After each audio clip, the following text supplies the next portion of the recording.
It is no secret that HTC has had a rough couple of years, despite once being one of the great kings of the Android world.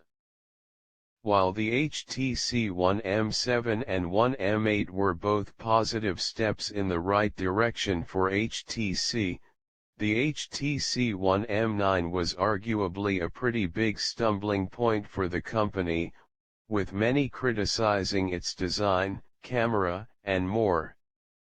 Last year HTC attempted yet again to turn things around with the HTC 10.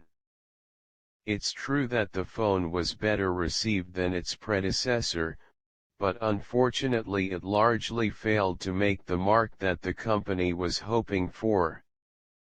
Arriving significantly earlier than previous HTC flagships, the HTC U family has two different models, the high-end U Ultra and the mid-range HTC U Play.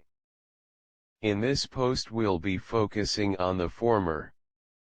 It's still unclear whether the HTC U Ultra is meant to replace the HTC 10 or is merely a new lineup and a bit of a stopgap until their next flagship, though given its larger overall size, we'd say it probably is meant to complement HTC's smaller flagship range.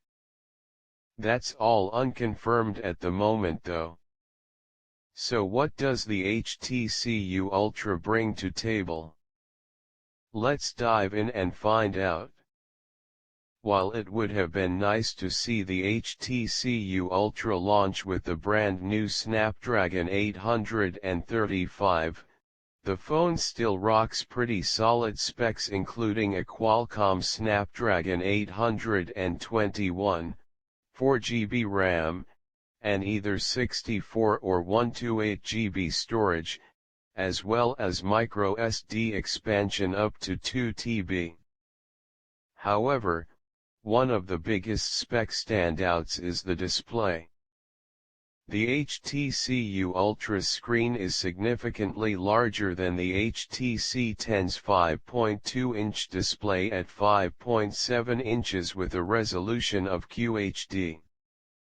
Even more interesting, HTC has seemingly taken a page from LG's playbook, introducing a 2-inch secondary display above the main one, with a resolution of 160 x 1040. As you'd imagine, this second display is for notifications, contacts, reminders, and even certain special apps. Under that display is a button configuration that is very familiar to those who used the HTC 10 or the A9.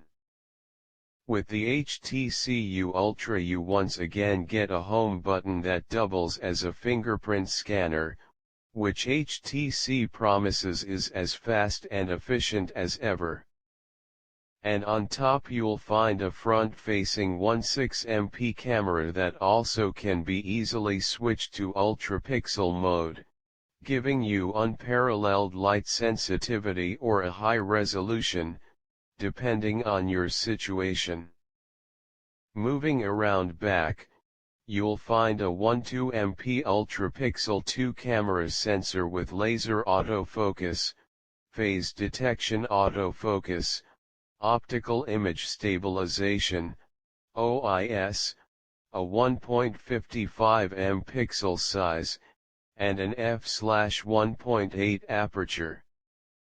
At least on paper, this camera sounds very similar to the HTC 10, but considering the 10 had a pretty solid camera, this certainly isn't a bad thing. Just like the HTC 10, you get a non-removable 3000 mAh battery, though it's hard to say what this means for battery life, considering the display is a great deal larger than the 10.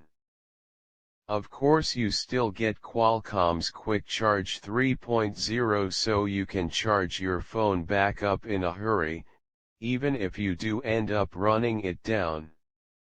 Overall, there's a lot to like about the spec sheet, but we have to point out one area that isn't so positive: the headphone jack is gone. As we saw with Apple last year, HTC has removed the headphone jack to save on a little internal space. Whether this is a deal breaker or not probably depends on your own personal tastes and needs. HTC U Ultra design, features, and software. After years of offering a metallic design, HTC is finally making a massive switch with the HTC U Ultra. This time around, HTC opts for a 3D contoured glass design that we can't help but feel is quite familiar to what we've seen from companies like Samsung and even Honor. Of course, the overall look still has some traditional HTC flair, but in a package that certainly is quite a bit different than years past. Whether this is an upgrade or downgrade in design is largely a subjective matter, of course. HTC is well known for its audio prowess, and this continues here with the U Ultra.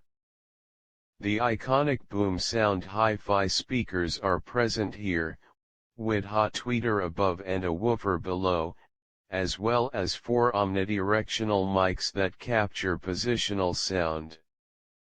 There's also a unique new HTC U Sonic feature that reportedly analyzes your inner ear with sonar-like pulses, and then attempts to your ears to optimize the headset sound and quality specifically to your ears.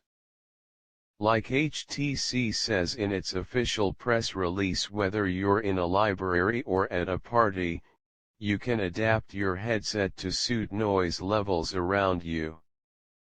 Without a headphone jack, HTC leaves out one area it is known for, though we imagine that its wireless sound support is also top-notch, and you can, of course, accept some kind of USB-C audio adapter for those that want to use existing wired headphones with the U Ultra. On the software front, the HTC U Ultra runs Android 7.0 Nougat with Sense technology. While we can't speak much on all the features found in the latest version of Sense just yet, HTC is highlighting some new AI/assistant features. The brand new Sense Companion is a personal companion that always is learning from your habits and can remind you of all sorts of things, like if you need to give your phone a little extra charge to make it through the day depending on your schedule, recommending restaurants, warning you to leave for work early based on weather and road conditions, and more. HTC says that this technology is made to evolve the more you use it, and the company will also likely continue updating and upgrading its function set in the months, and years, to come. In addition, the HTC U Ultra features advanced voice recognition, responding even if your phone is asleep, letting you reject calls, take calls, dismiss alarms, and more, all from your voice. HTC U Ultra pricing and availability. The HTC U Ultra is now available for pre-order at htc.com in sapphire blue, ice white, and brilliant black color options starting at $749 unlocked. A cosmetic pink option will also be available in some regions, but it's not available in the US at the moment. With an all-new design and plenty of special features, the HTC U Ultra certainly stands apart from its past brothers, but is this enough to make it a success? Let us know what you think down in the comments below.